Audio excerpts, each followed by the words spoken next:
Nze Kapalaga kubuuzizzaako. Ntera nnyo okwagala okubeera objective ku nsonga ezimu. Kyova olaba commentinga buli nsonga. Naye mbale ntunuulira General Katumba Wamala nga ngezaako okuanalyzinga attack eyamukoleddwako eyafiiriddemu muwala we ne driver. Ntunuulira Uganda ng'oyina CDF. Katumba Wamala yamalayo ebitiibwa by'amagye ekisooka. Ekitiibwa kyaliko baliko 9 I think mu ggwanga lyonna bali 9 abali ku kitiibwa ekyo. Ali ku kitiibwa kye kimu ne President Museveni, General Museveni. Ekitiibwa kye kimu mu magye.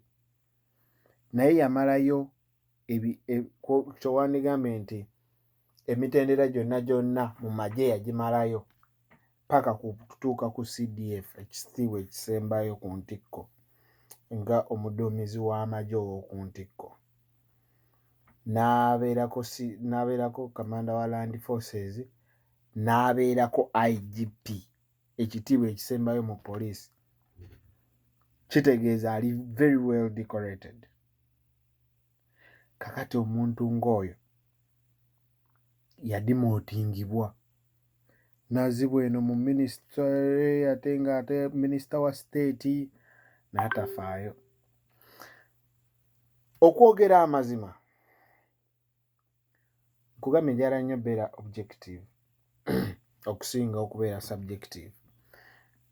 Katumba Wamala ayina zewandiise ensobi zosobola okumwogerako nti nze bwe ndowooza ne ngamba Katumba ki kye yakola?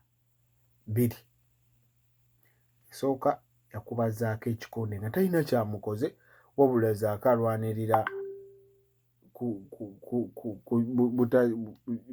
constitution.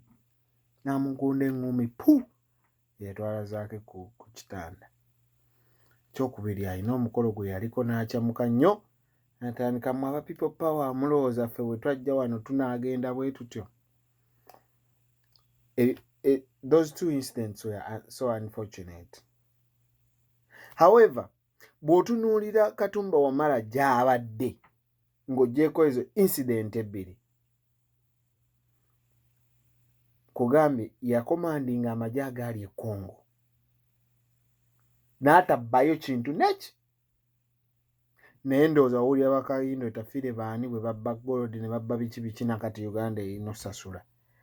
N'atabbayo yadde ekintu neki. N'ajja n'afuuka IGP. N'ava mu poliisi nga tewali scandal yonna gye bagaye nti IGP yakoze bw'ati. N'agenda mu Land Forces n'akomandinga Land Forces n'atuuka n'ayogeraganya ne AMISOM ab'e Somalia. N'otawulirayo ku ddiiru yonna nti Katumba yakoze bw'ati. N'atuuka ku bwa CDF omuduumizi w'amagye. N'otawulirayo nti Katumba yaguze kino ekikyamu yaguze kino. N'akipinga clean sheet. Abantu ne bamwagala. Abantu nga bw'olowooza ku w'amagye atalina nnyo gundi omuntu agamba Katumba Wamala. N'atuuka ne bamuwaayo mu mpologoma. N'akola ezo bulanda ze nkugambye. Unfortunately, abantu bajjukira nnyo ebibi by'okoze okusinga ebirungi 1000 by'obadde ng'okola. Kakati iffe tujjukira nnyo kino nti wakubazaako eŋŋumi, ne tujjukira nti wayogera ebyo ng'okyamuse. Naye ate ng'ebirungi Katumba byakoze bye bisinga obungi kubanga si mubbi.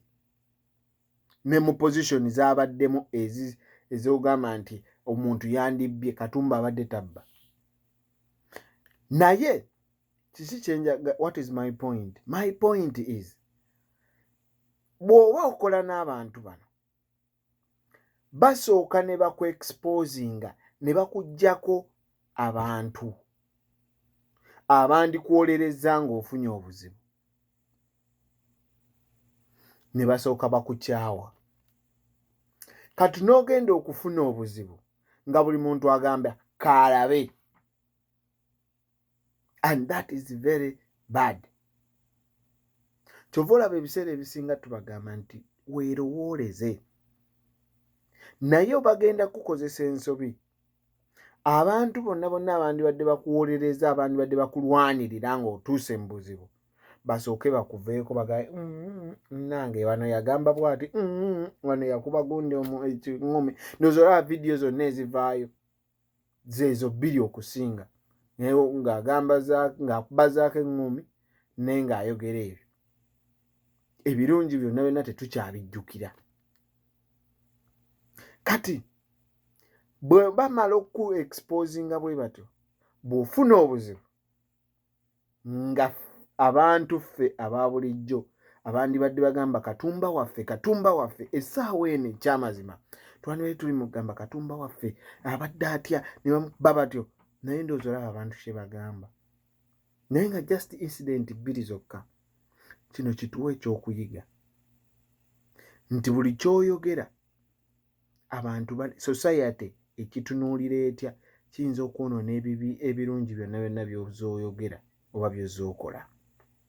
Naye General Katumba kikuwa ekyokuyiga, Katonda ng'akuwadde second chance, ani gw'ogenda okukolagana naye ng'ovudde mu ddwaliro? Nze Kapalaga.